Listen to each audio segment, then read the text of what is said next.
Welcome once again, ladies and gentlemen. Today we'll be starting with our geomorphology.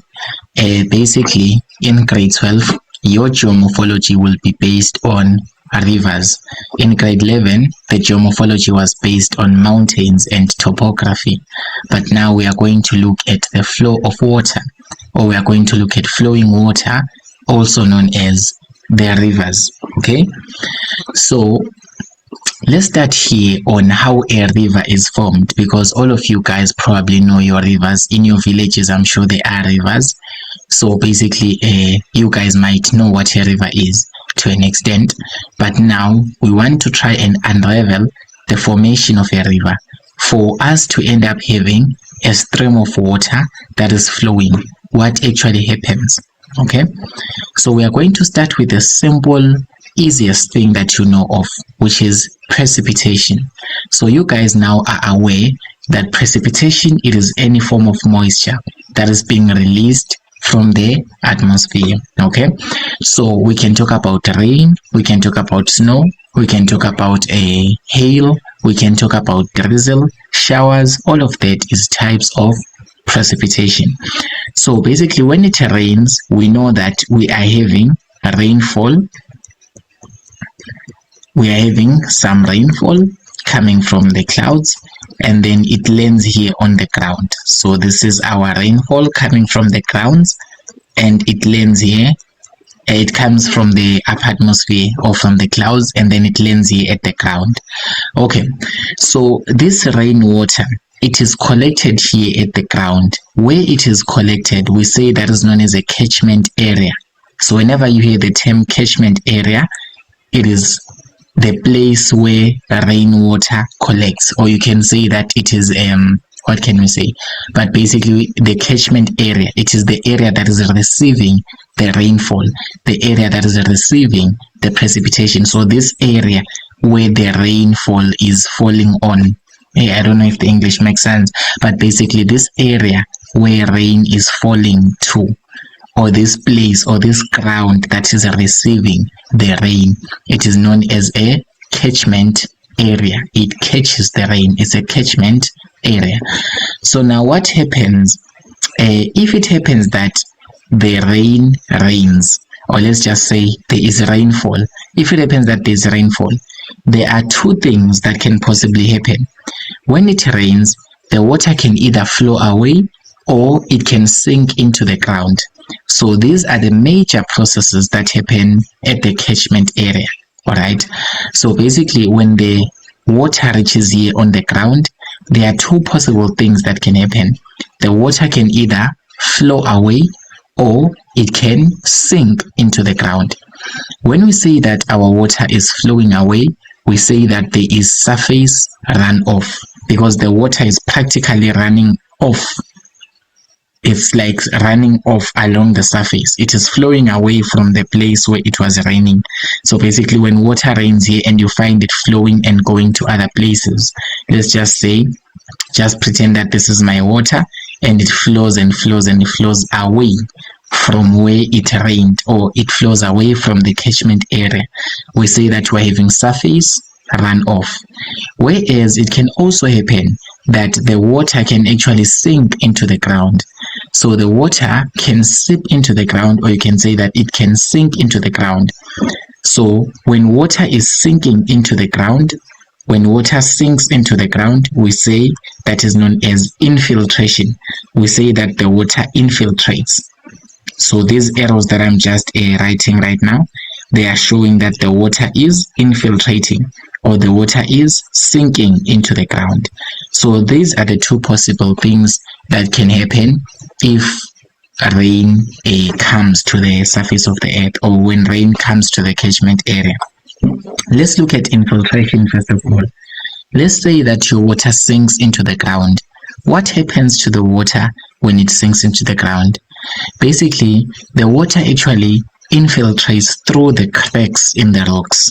You guys must now know that here we are on top of a continental crust. That's what you know from grade 10. So basically, we are on top of a rock. Basically, the land that we live on is on top of rocks practically. So basically, our ground is made up of rocks. So in other words, here all of these layers, these are all rocks. We have got a lot of rocks and rocks and rocks underground.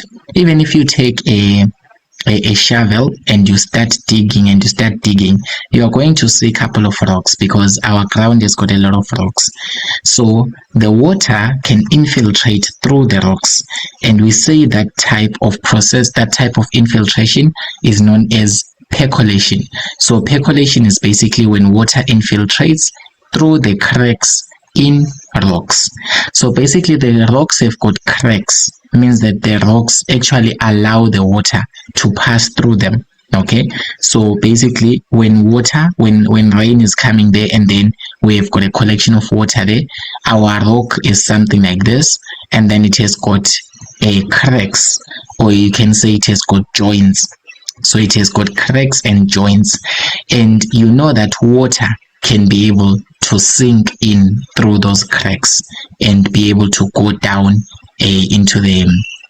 to go down underground essentially. So basically that is known as percolation.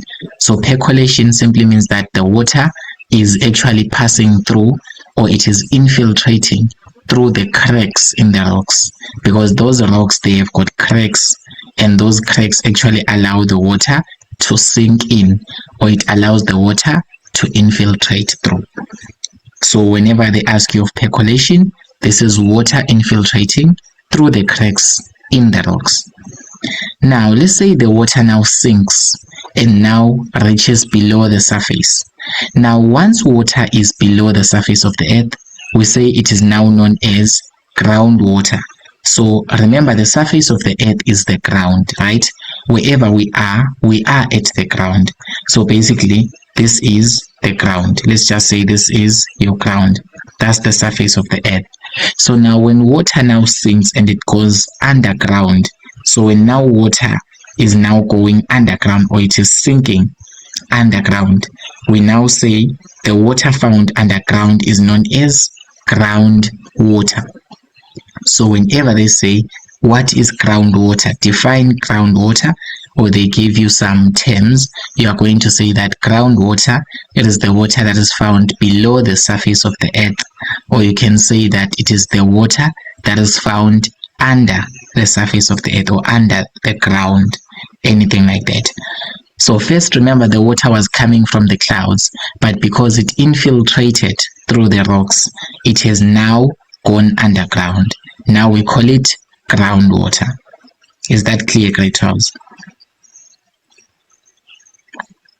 Yes, sir. All right.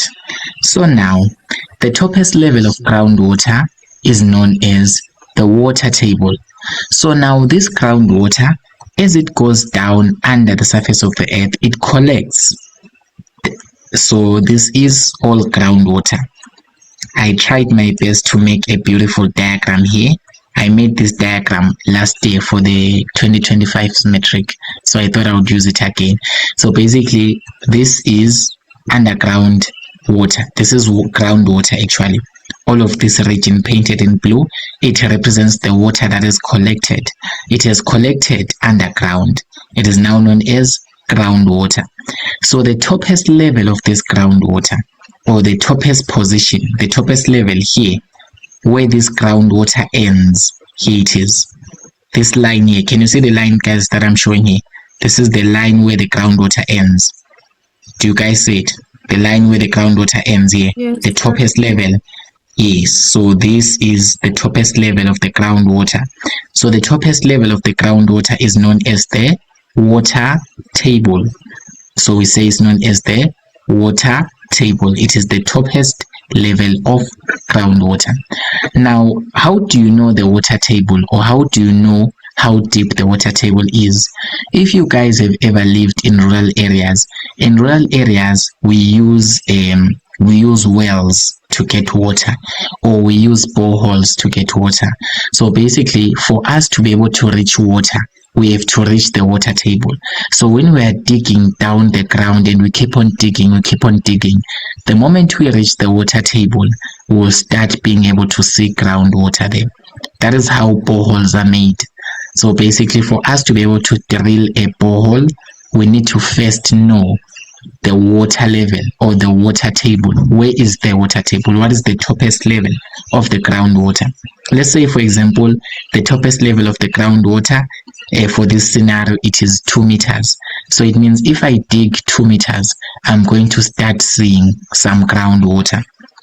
But if I go to another dry place and I find out that the toppest level of the water is 10 meters, which place would be the best for me to drill a borehole or for me to be able to get some water from the ground? Which one is the best place? The one with the water table that is 2 meters away from the ground, or the one with the water table that is 10 meters away from the ground? Which one is the best?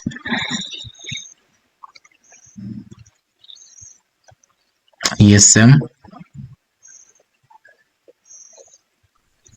2 meters close to the ground, sir.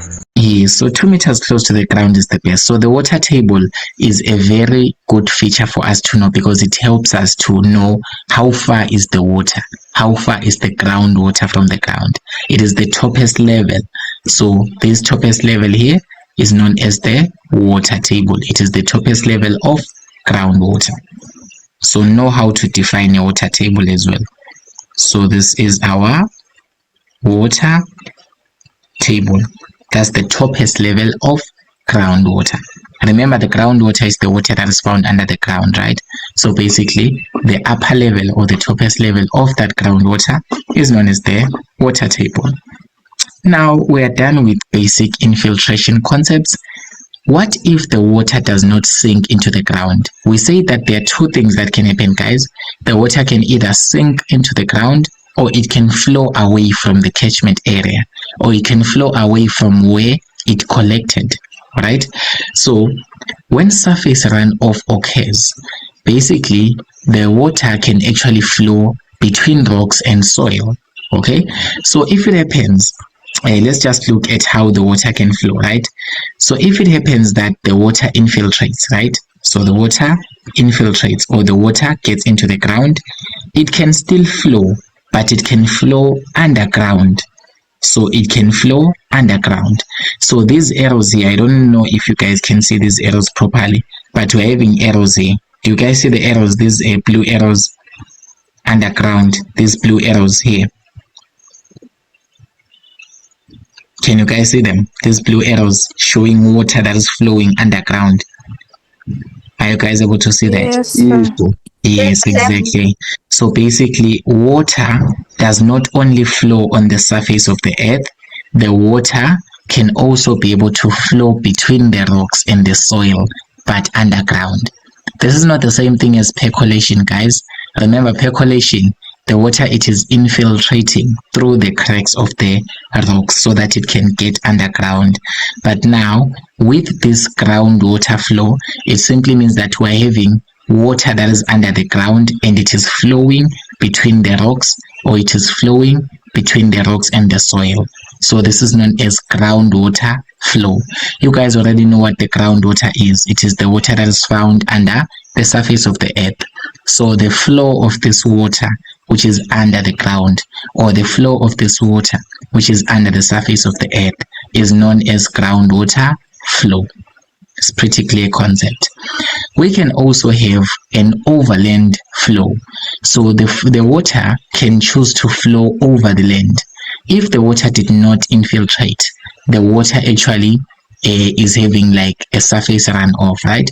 So basically this water can flow away, but it can flow over the land. So it can flow over the land. So let me just erase here so that you guys can see better. So I'm going to just say this is my water. It has collected. Can you guys see the colors here? Or maybe they are not so visible. This is the water. It has collected, and then it runs off. And it runs off in streams. It keeps on running off in streams, and then it can collect maybe at a lake, or at a, it can collect at a lake, or it can go to the sea and all of that stuff. So this is known as overland flow. So overland flow is the similar thing. It's just a synonym of surface runoff. Okay, because the water is just flowing over the surface or on the land. So this term overland flow, sometimes we don't usually use it. We usually use the term surface runoff, because the water is just flowing over the land, running off from where it collected. Remember guys, where the water collected is known as the catchment area. So let's just define the catchment area here. So the catchment area, I'm going to define it as the place, or you can say the area that receives,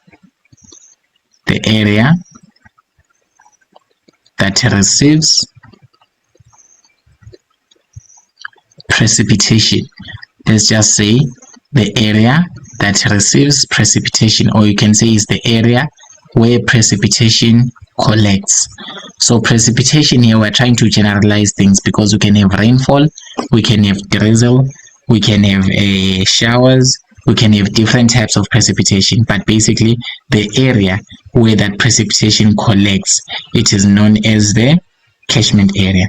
And then when the water flows away from the catchment area, now that is surface runoff, or you can say that is an overland flow of the water. The water is flowing over the land. Are you guys cool with that?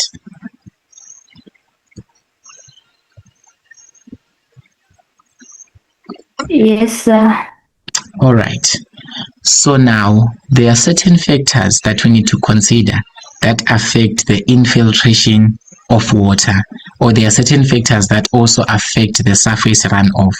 Because now, since we say that the water can either infiltrate or the water can run off, sometimes sometimes you find out that the water will all sink into the ground. Sometimes you find out the water will run off the surface. Now, what actually causes that to happen, or what factors influence that behavior? Okay, so we are going to start with the gradient of the slope. Okay, so basically a gentle gradient allows more water to infiltrate and to be retained by the soil, whereas a steep slope enables water to run off easily. So remember guys, the gradient, it is the slope, how steep the slope is. So the slope can have a gentle gradient or it can have a steep gradient. When you talk about a steep gradient, it is a steep area. A steep area is something like this. I'm sure you guys can have an idea of a steep area, right? This is a steep area. This is a steep area. It looks like a hill, or it has got a slope that is steep. You guys can see that. Those who are doing maths, they know what a gradient is. Definitely, they know what a gradient is. So if it happens that water, it is flowing over such an area, let's just say we have got water here that is coming from the clouds. So this is rainwater coming from the clouds. The moment it lands on this slope, what will happen? The water will run off immediately. Do you guys kind of notice that? The moment this water actually lands on the steep slope, it will run off. So it will run off, or it will flow away from the catchment area. It will flow away from where it collected. It is because the slope is steep, guys. Water cannot be able to just stay still on a place that is steep. Let's say you just take water and you pour it on a mountain. That water will not just stay at the mountain, but it will flow away from the place that you poured it. So similarly here, steep slopes promote surface runoff. So basically, if we're having a steep slope, we are going to have more runoff. So basically, when we're having a steep slope, we are going to have more surface runoff. So this means that there is less infiltration. Remember guys, infiltration means that the water is sinking into the ground. So if more water is running off, it means that less will be able to sink into the ground. So there will be less water that will infiltrate, or there will be less water that will sink into the ground. Less of it will sink into the ground in a steeper slope. So in a steeper slope, we say that there is more surface runoff and there is less infiltration. So this is a steep slope. So in a steep slope, we say that there is more runoff, less infiltration. So there is less water that will sink into the ground, and there will be more water that will run away or that will run off the catchment area. It is because the slope there, it is steep. But when you have got a gentle slope, or if we have got a gentle gradient slope, basically we have got a land that is a bit flat. Let's just say this is the land. This is a gentle gradient. It is just a land that is flat. Okay, so this gradient is way more gentle compared to that steep one. So if it happens that rain comes here, we have got clouds here on top, and those clouds, they are releasing their precipitation. So when the rain actually reaches to this gradient, to this gentle gradient slope, what will happen? It will not be able to flow away easily because it's not so steep. It's like you're actually pouring water on a floor. If you pour water on the floor, not much of it will run off. Okay, not much of it will run off. If you pour water on a flat surface, not much of it will flow away. Okay, but if it can sink, it will sink into the ground even more. So if we're having a gentle gradient, or we've got a gentle gradient slope, we know that there will be more water that will be able to sink into the ground. More water will infiltrate into the ground, and less water will run off. Okay, so more water infiltrates into the ground, less water runs off. So for a gentle gradient, that is what we must know, that a gentle gradient actually promotes more infiltration. So a gentle gradient, it promotes more infiltration. The space here is bad. So gentle gradient promotes more infiltration, but it promotes less, but there is less surface runoff. So there is less surface runoff, more infiltration, less surface runoff. So there will be less water that will kind of flow away because the gradient is gentle, or we can say the land is flat. But if the land is a steep hill, we're definitely going to have more water running off and less water infiltrating. Okay, now the other factor that affects it is vegetation. So if we have got a greater vegetation cover, so when you've got a greater vegetation cover, we have got more infiltration. But if we've got less vegetation, then there will be more surface runoff rather. Okay, so remember vegetation, guys, we're talking about the natural vegetation such as the plants. Okay, we're talking about the plants and the trees. That's natural vegetation. So if we're having a land here, let's just say this is a land. These are two lands basically. We have got a land that has got a lot of trees. So let's just say here, these are all trees, right? And it has got grass and all of that vegetation. So it has got trees, grass, and all of that vegetation. So a land that has got a lot of vegetation, there is more infiltration. So basically when the water actually, when the rainfall comes in, the water actually sinks into the ground even more. So there is more water that sinks into the ground. There is more water that seeps into the ground, and there will be less surface runoff. Remember, guys, when you say that there is more infiltration, when you say that there is more water entering the ground, when you say that there is more water sinking into the ground, there will be less water running off. So it is kind of opposite to one another. So whenever I say that if we have got more vegetation, or if we have got a lot of vegetation such as grass and trees and all of that natural vegetation, there will be more water that will be able to sink. Reason being, remember guys, that vegetation actually stops the water from running off. Okay, if you like take a glass of water and then you pour it onto the grass, that glass of water, that water will not run off. You won't see the water flowing away because there's a lot of grass there to absorb the water. So more vegetation promotes more absorption of water into the ground. More vegetation promotes more infiltration and less runoff. Are we clear on that, guys?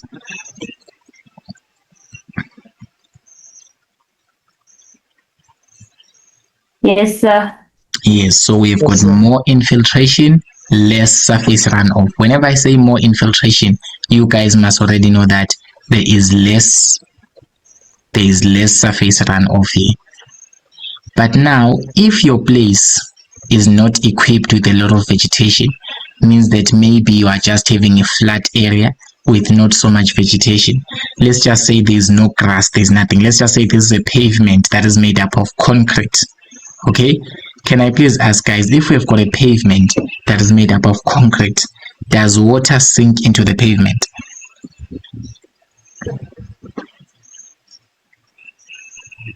If you have got a pavement, definitely not, right? So if we have got a pavement that is made up of concrete, or a pavement that is made up of any other material, maybe it's made up of cement, we can take a concrete or can take cement or any other artificial substance, okay? But basically it doesn't allow the water to flow through. So basically there will be less infiltration, there will be more surface runoff. So now when the water or when the rainwater reaches this place, more of it will run away, or more of it will flow away from the surface. For example, if I take water, a glass of water, and I pour it on a tiled floor, a floor that has got tiles, what will happen to the water, guys? If I pour a glass of water on a floor that has got tiles, what will happen?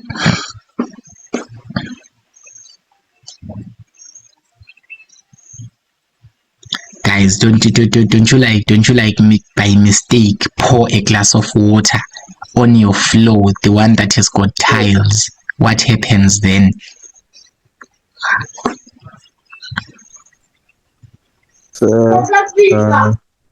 Yes, Trev. The water will flow through the tiles. Yes, the water will spread out, guys. The water will run away. It will spread out because tiles are all artificial surfaces. The water cannot sink into the tile, guys. The water can only sink into a place that has got the soil and the vegetation. Alright? So basically the water will flow away. So right now, I dare you to take a bucket of water and you pour it on the floor and see what happens. If they beat you in your house, I don't say anything to me. But basically, if you take a glass of water or a bucket of water, you pour it on the floor, a tiled floor or a concrete floor or any other pavement, it will not be able to sink in. Okay, the water will just run away. So basically the lack of vegetation, it is the one that is causing that. So basically when we're having less vegetation cover, or when we're having less vegetation over the area, we are going to have more surface runoff and less infiltration. So less water will infiltrate, less water will sink into the surface. But if the surface had a lot of vegetation, that vegetation such as grass, vegetation such as weeds, vegetation such as trees, it would be able to absorb the water. Now, the other thing that is most important, it is the nature and the amount of precipitation. So basically, if we're having heavy rainfall, so when we're having heavy rainfall, we are going to have a greater surface runoff and we're going to have less infiltration. I mean, guys, if it is raining heavily, it is heavily raining, there is a lot of water, guys, and if there is a lot of water, it won't have enough time for it to sink. So most of the water will run off from the surface. So if it happens that there is a lot of heavy rainfall, let's just create such a scenario. Let's just say we're having a cumulonimbus cloud. You guys already know that from climatology that cumulonimbus clouds, they are responsible for that heavy torrential rainfall. So there is torrential rainfall, a lot of rainfall, a high amount of precipitation, heavy rainfall from a cumulonimbus cloud. This water, by the time it reaches the ground, it will not have enough time to sink in because there is a lot of water. Like this water is raining, is pouring, it's literally pouring when it comes to the amount of rainfall reaching this catchment area. Alright, so more of this water, it will flow away, it will flow away from the surface, it will flow away from the catchment area, I mean. Okay, that is because there is a lot of rainfall. So there will be less water that will infiltrate. There will be less water that will sink into the ground because there's a lot of water. So since we're having too much water, most of the water will just flow away in different directions. So we have more surface runoff. But if we're having light rain, let's just say we have got a cloud in the higher upper atmosphere. Maybe we have got a cumulus cloud. Let's just say we've got a cumulus cloud and it's not really responsible for so much rainfall. So we have got light rainfall. So maybe we have got showers as well, just showers, or maybe just drizzle. So there is a low amount of precipitation, or we have got less precipitation, or we can say that we have got softer rain. We learnt of the nimbostratus cloud when we did the occlusions in climate and weather, and you guys remember that those clouds, they are responsible for moderate rain or for light rainfall. So when we have got light rainfall, the water cannot really flow away because there is few water. There is a less amount of water. So this small amount of water, when it gets to the surface or when it gets to the catchment area, it's more likely to sink into the ground. So more of this water is likely to sink into the ground.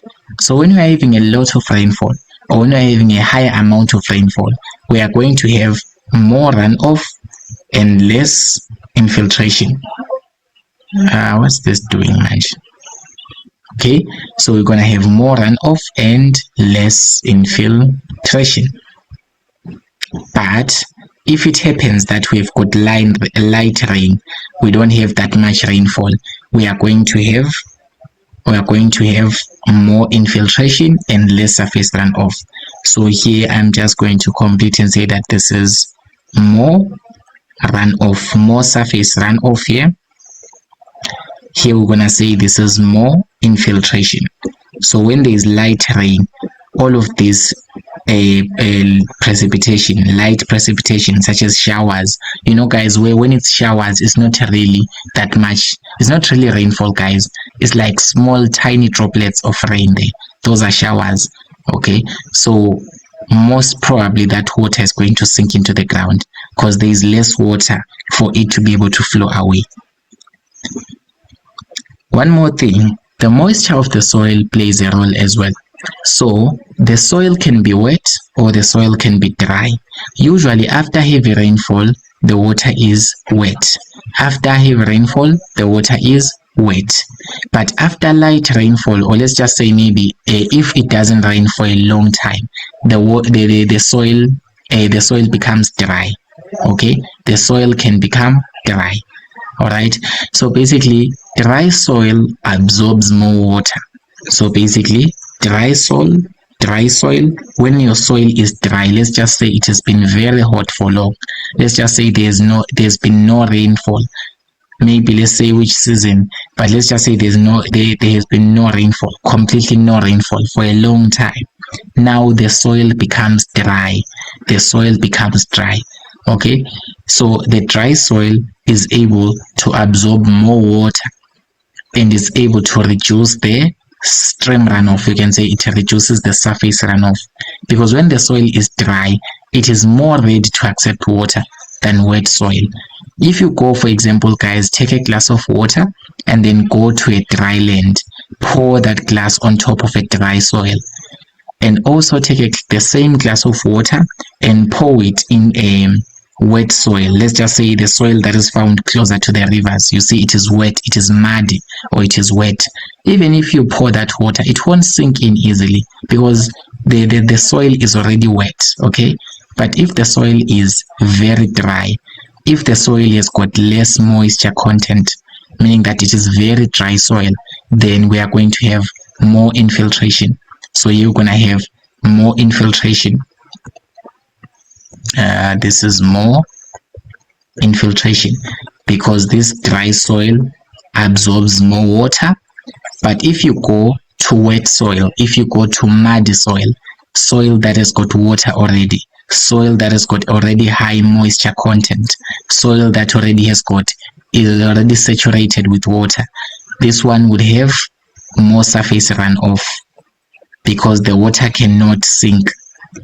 So here we're going to have more surface runoff.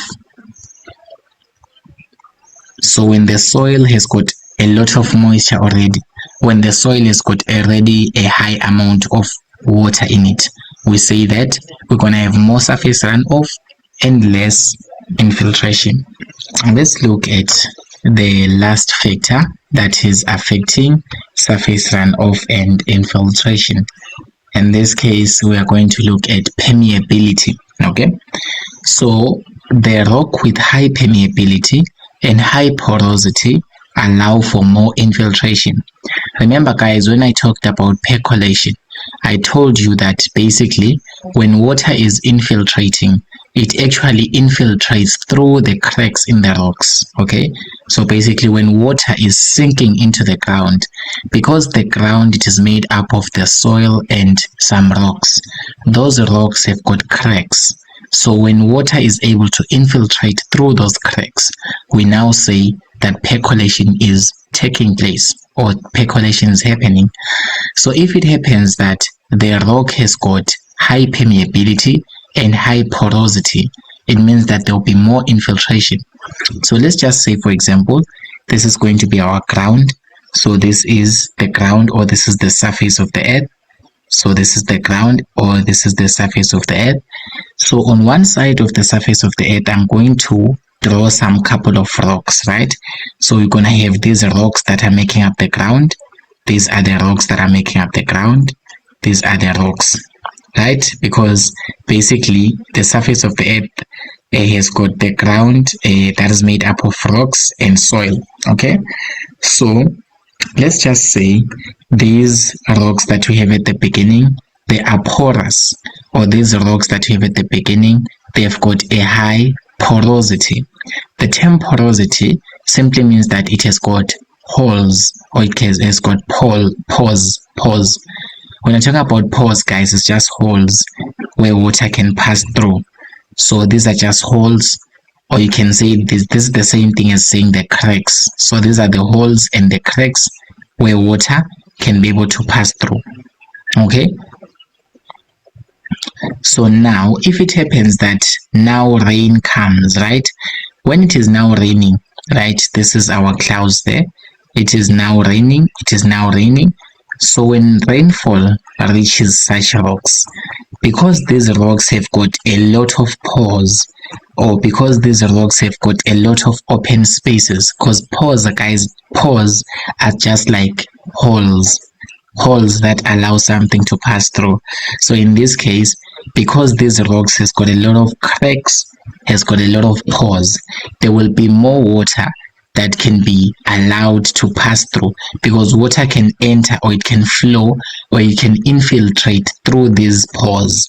It can infiltrate through these holes and be able to infiltrate down deep underground, so that it can become groundwater. But if we go to the rocks that do not have any cracks, if we go to the rocks that do not have any pores, okay, so let's just say these rocks here, these rocks, they've got low permeability. We say that they've got low permeability because they have got less pores. They don't have so many cracks for the water to flow through the cracks, because they're like less cracks. When the rocks have got less cracks, when rainfall is now coming, the rainfall on this other side, when the rainfall comes, even though if it is heavy rainfall, it will not be able to sink into the surface of the earth. It will not be able to sink. Why is it not able to sink? Because the rocks are not allowing it. Why are the rocks not allowing this water to be able to sink to the ground? It's because the rocks have got low permeability. The rocks have got low permeability. They've got low porosity. It simply means that they've got less holes, they've got less cracks to allow the water to flow through them. So if they've got less holes and less cracks, there will be less water that will infiltrate. Because remember guys, that for this water to infiltrate, it has to percolate through the rocks. So if it happens that your rocks do not have enough cracks, or they do not have enough holes to allow the water to percolate through them, or to allow the water to pass or to flow through them, the water will not be able to get to the ground. So there will be more surface runoff, more of the water will run off from the catchment area. Okay, But in a place where we have got rocks that have got high porosity, in a place where we've got rocks that have got a lot of pores and open spaces and cracks, then we are going to have more infiltration because more water will be able to sink through those pores into the ground. Are we guys clear on that?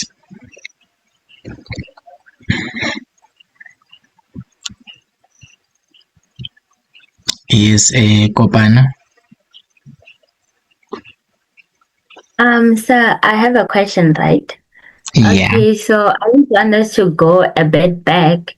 Okay, so you see where you said firstly we know that a steep slope promotes more surface runoff and less infiltration, right? And Yes. then with a gentle slope, it allows for more infiltration and less surface runoff, right? And Yes. then we also know that with vegetation, if like we have like a huge amount of vegetation cover, we know that it promotes more infiltration, and then less vegetation, it promotes more surface runoff, right? So would the factors still apply if in this case on a steep slope, what if maybe like on a steep slope we had like more vegetation cover, and then maybe on a gentle slope we have maybe it's either less vegetation cover or no vegetation cover at all? Would like the factors still apply? Like would it still be correct to say that on the steep slope you'd have more surface runoff and less infiltration, even though on the steep slope we have like more vegetation cover? Oh, right. Beautiful question. Very beautiful question. Okay, so when we are investigating these factors, in case you guys didn't know, whenever we want to try and see the effect of one thing on the other, we usually keep the other thing constant. Okay, so this is the trick that we use for all investigations, both in life sciences, physics, and geography, and all of that. So if we want to test out this thing of the gradient, we are going to make sure that we are going to take surfaces that all do not have vegetation. All of them, they're going to have the same state. Okay, we keep the vegetation factor as constant so that you can be able to investigate the effect of the slope alone on the infiltration rate or the surface runoff rate. Similarly, when we are investigating the vegetation concept, right, we are all going to use the flat land. We are not going to make the other land to be steep, the other one to be gentle, because it's like we are trying to investigate two things. So whenever you are making such investigations, you try to keep the other factors constant, right? So whenever you are, let's say you're investigating the slope, we are just going to make sure that these do not have vegetation, all of them. Or maybe we can make sure that all of them, they've got the same amount of vegetation. You kind of get the sense of why do we do that? We definitely want to just investigate only one factor.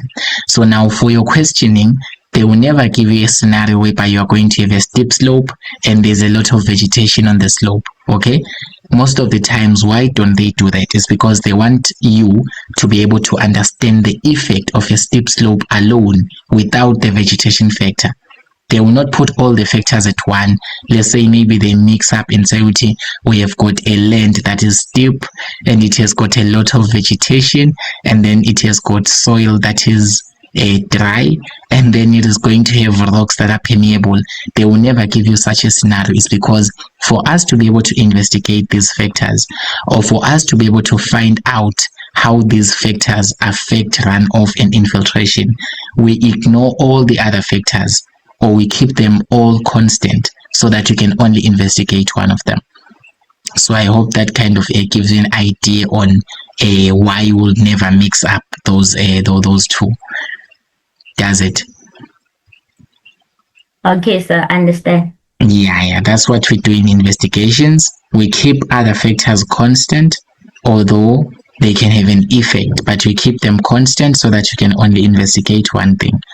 So whenever we want to investigate is the gradient of the slope, we are going to just pretend that the vegetation factor does not play a role, none whatsoever. Okay. All right.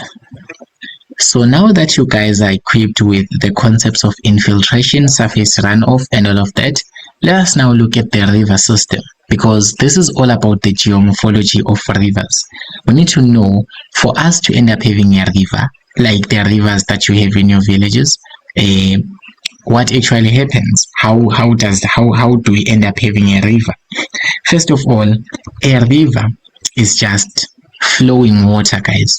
A river is just flowing water.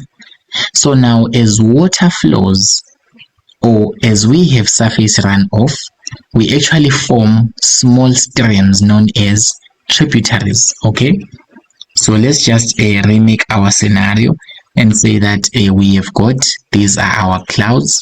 Hey, today I'll be drawing quite a lot. So these are our clouds, and then this is our catchment area. Please forgive me, guys, I'm not good at drawing. I should have made a pre-diagrams here, but don't worry, just to give you an idea here, we have got a rainfall here, right? Now when the rainfall reaches the catchment area, this water, when it runs off, it will form tributaries. It forms smaller streams that are known as tributaries, because you guys know that when it rains, when the water is running off, it runs off in a stream-like pattern. It looks like a stream, so it forms smaller streams, and those streams are known as tributaries. So where are these tributaries coming from? These tributaries are just coming from the water as it collects at the catchment area. Now when it runs off, we form tributaries. So we are going to call these tributaries. These are just smaller streams. So these are tributaries. Alright, so when you talk about a tributary, it is just a small stream. So these small streams, what happens to them? They can join each other to form a bigger stream. So if we're gonna join these small streams, we can actually form a bigger stream of water.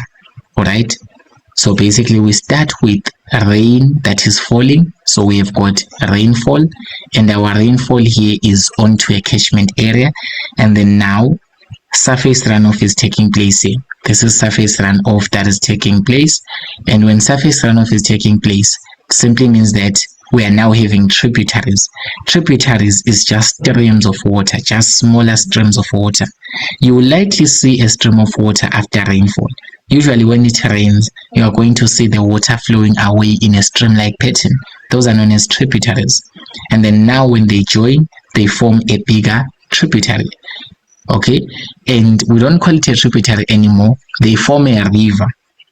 Okay, so a river is just the combination of these tributaries. So more tributaries join into this river, or they flow along this river. So more tributaries join into the river. So more smaller streams, they join together to form a what? A river. So a river, it is made up of two or more tributaries.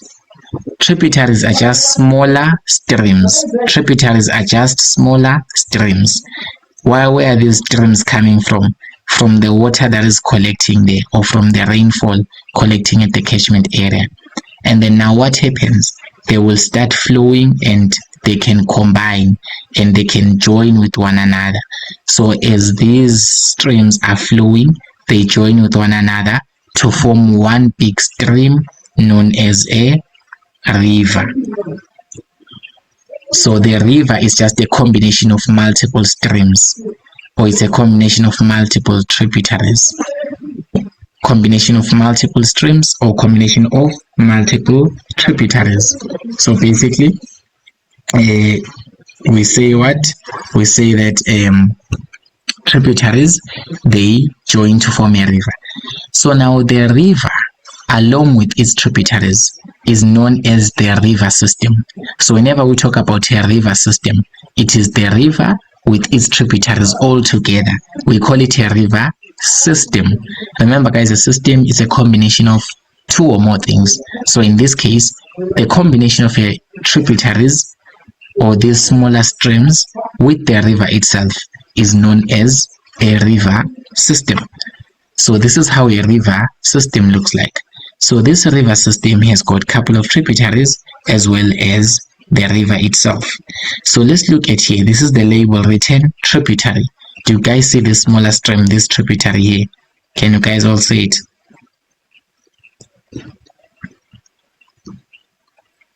Do you guys, yes, so we're having these smaller streams, guys. We're having these smaller streams, or these are our tributaries. These are our tributaries. Let me just zoom in so that you guys can see properly.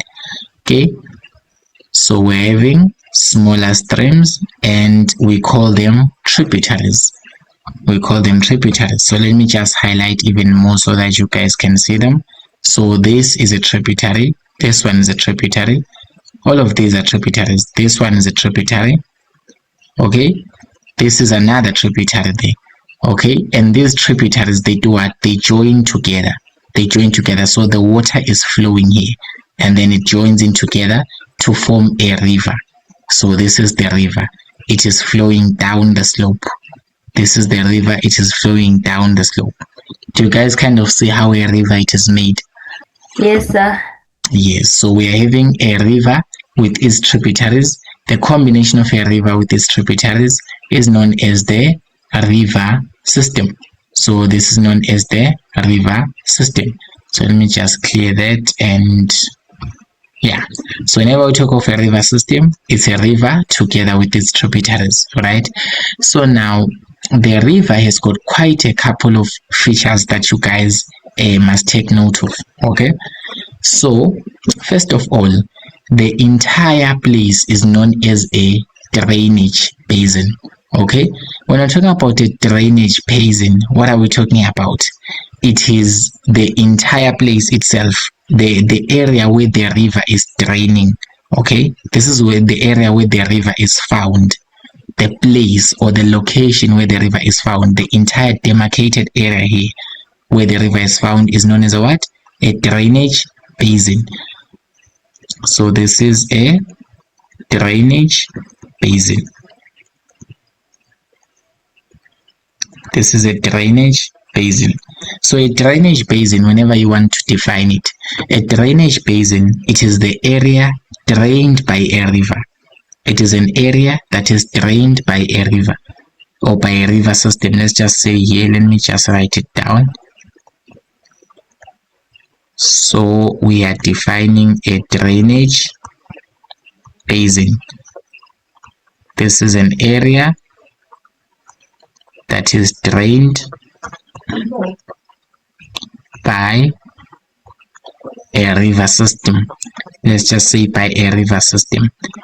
So this area that is drained by a river with its tributaries, we say is known as a drainage basin. So this entire demarcated area, the one that I'm demarcating here with dotted lines, you guys see the dotted lines here, the entire area where the river is found is known as the drainage basin, because that's where the river is draining. That is where the river is flowing. The river system is flowing, a river with its tributaries. Do you guys get that?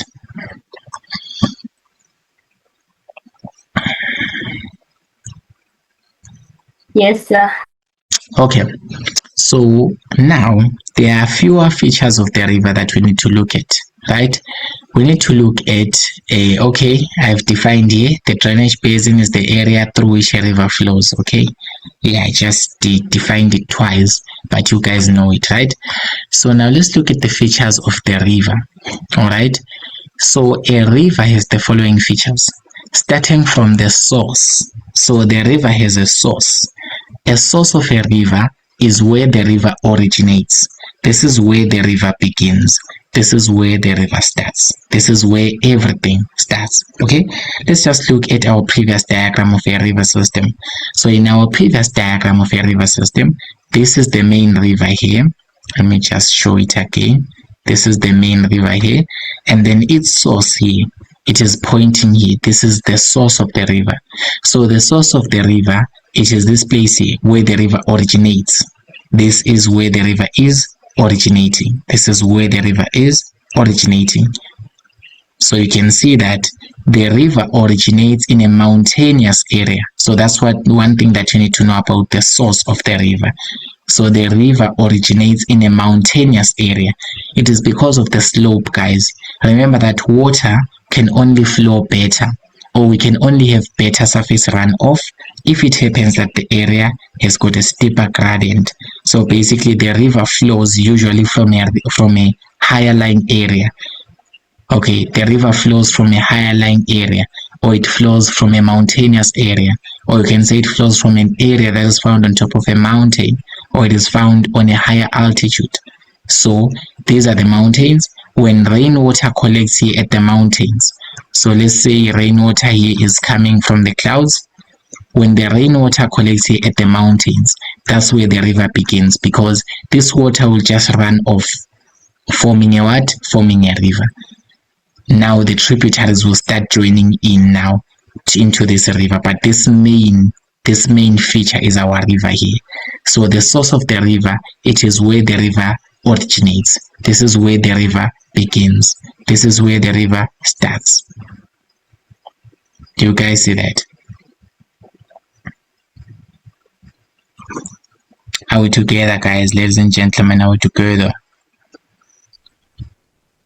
Yes, sir. Okay. So let's just clear that and continue. All right. So the source of a river is the place where the river originates, or this is the place where the river begins. So you guys must add this. It is at a higher lying area. So the source is always at a higher lying area, or it is at a place that is at a higher altitude, right? And then now, where does a river end? Because a river always flows towards a certain place. A river always flows towards a certain place. Basically, the river actually offloads its water into the sea, or you can say into the ocean. So we say that is known as the river mouth. So let's just try to see it from this from the previous diagram, because it's more clearer. So from the previous diagram, this is the river. It flows, and where is the water going? As the river flows, it actually flows into the ocean.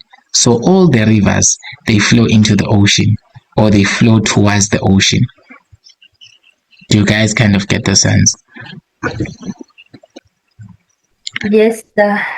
Yeah, so basically the river mouth, it is the point where the river enters the ocean. It is the point where the river offloads its water into the ocean, because basically the rivers, they actually offload their water into the sea or into the ocean. It's the same thing. So you can say that the rivers, they offload their water into the sea, or they offload their water into the ocean. So basically the ocean keeps on having more water and more water, because the ocean, remember guys, is more like the body of water, the largest body of water here on earth. It is the ocean, right? So basically the ocean feeds from the water that is coming from the rivers. Okay, not necessarily all rivers, they will end up at the ocean.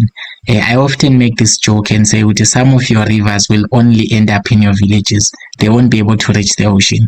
I'm sure some of your rivers, they end in your local village. They never reach the ocean.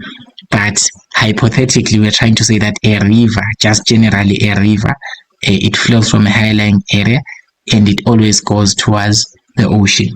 So the mouth of the river, it is this point where the river enters the ocean. It is this point where the river offloads its water into the ocean. That's the river mouth. So the river mouth is always at a lower lying area compared to the source. Okay, because remember that the source, it is found at a higher lying area, because the water needs to flow down that higher lying area. It needs to flow down the mountainous area and down the mountainous area. But now the mouth of the river, it is found at a lower altitude, or it is found near the ocean, because it's offloading into the ocean, right? Now, we have got a confluence. So a confluence is where two tributaries join, or you can say it is a point where two rivers join. Okay, so two or more rivers can join, or you can say two or more tributaries, or any streams, as long as streams are joining, or streams are converging, or streams are joining together to form one thing, they all join at a confluence. So the confluence is where two tributaries, or you can say this is where two rivers join, or you can say this is where two streams join. It's the same thing, guys. As long as you are having two streams of water and they are joining in to form one bigger stream, their point where they join with one another is known as a confluence. So from this diagram, you guys can see the confluence here. Let's just say here we have got a tributary. Okay, so this is a stream here, and then this is another tributary there. Now when they combine here, when they join in together, the place where they join in together here is known as our confluence. Can you guys see the confluence properly from this diagram? Yes, sir. Yes, so the confluence, it is generally the place where these streams or these tributaries, or you can say all these streams, they are joining at the confluence. The point where these are joining is the confluence. Okay, so now that we have a grasp of that, we need to look at the high-lying grounds that we have. So basically, we have a high-lying ground between two tributaries. This is known as the interflow. So we have got a high-lying ground, guys. A high-lying ground is simply a kind of a mountainous area between two things. Okay, so in this case, if we're having two tributaries that are joined together, and then we've got a place that kind of looks mountainous, or it looks like a high-lying area, right? So this place looks like a high-lying area. We have got a tributary on one side. So we have a tributary coming from one side, and then we have a tributary coming from the other side of that area. And these two, they join together. These two, they join together. They join together, they join together, and they join together to be able to form a bigger stream or a river. So this area, this high-lying area separating them, because the high-lying area is just a mountainous place. So this mountainous place that is separating two tributaries within a river system is known as the water, the interflow is known as the interflow. For example, in this particular diagram, let us pay careful attention to what I will show you in this particular diagram.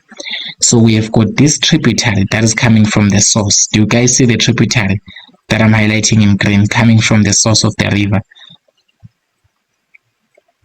Yes, sir. Yes, sir. Yes, so this is the tributary coming from the source of the river. And I'm going to highlight another tributary. This tributary here. This is another tributary. This is another tributary. Now, these tributaries, they will join in here at this point so that they can be able to form a river, right? So they join in and they end up forming a river. I see that, definitely visible. So between them, we have got a high-lying area, or we can say that between them, we have got a high-lying ground. This place here between them, it is a high-lying area. It is a mountainous area, guys. It's like mountains, like a mountain separating these two streams. Okay, so this high-lying area between these two tributaries, because it's between this tributary coming from the source and this other one, the blue one, the one that I've highlighted here. So we have got this tributary that is coming from the source, this one that is coming from the source of the river, and then we also have this tributary that is coming from the other direction. So the land or the ground that is separating them, we say is the high-lying ground, or you can say is the high-lying area separating them. It looks like a mountainous area that is separating them. That's known as an interflow. Okay, and then the last high-lying area that we're going to talk about is the watershed. So the watershed is the high-lying ground that separates two drainage basins. So it's possible for you to have two river systems. You can have one river and another river, and they are neighbors, but they are separated by a high-lying area known as the watershed. Let's just try to look from a realistic river and try to see, can we identify the watershed here? Do you guys see the river here? Do you guys see the water in the river? Is my image clear here?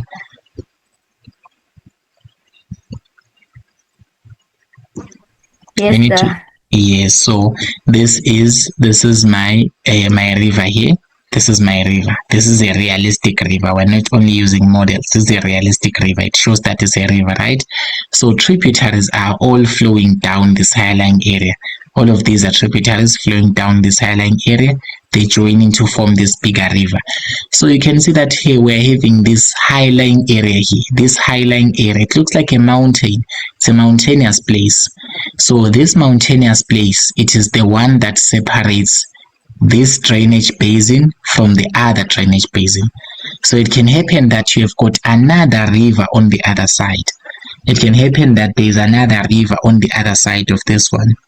Okay, so that other river and this river, they are separated by a high-lying area. They are separated by a high-lying ground known as the watershed. So this one is a high-lying area as well, but is known as the watershed. So the watershed, it is a high-lying ground, or it is a high-lying area that separates two drainage basins. It means that it separates two rivers, two river systems. So you can have two rivers that are neighbors, and they do not even combine, they do not even collide to form one river. It's possible. I don't know if you guys have ever heard of such, but it's possible for you to have two rivers that are neighbors. One river is on the other side, another river is on the other side. So we're having two rivers, and those two rivers, they are neighbors. They are flowing all together, they are flowing towards the ocean, and they do not feed into each other. Their rivers do not combine, their tributaries do not combine at all. Instead, they are separated by a higher lying area known as a watershed. So if I come here and stand here on top of this mountainous area, let's just say I stand here on top of this mountainous area, there is a higher possibility that I will see another river on the other side. There is a higher possibility that I will see another river on the other side, or another drainage basin on the other side.